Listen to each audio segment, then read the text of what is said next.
How to fix Roblox not loading on mobile. In this tutorial, I will show you step-by-step how to fix Roblox not loading on mobile.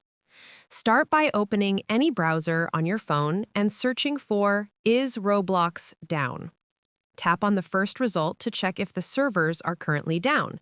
If Roblox is down globally, you just need to wait until the service is restored. But if it shows that everything is fine, the problem might be with your device.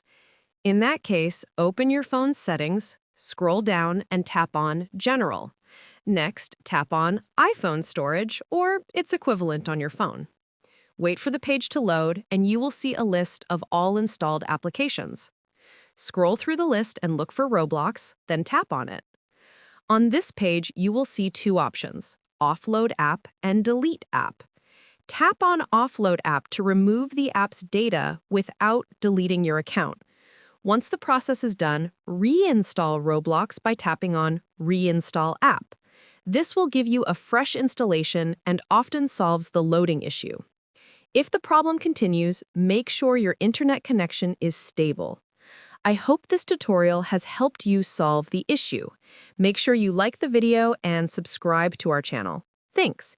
That is how to fix Roblox not loading on mobile.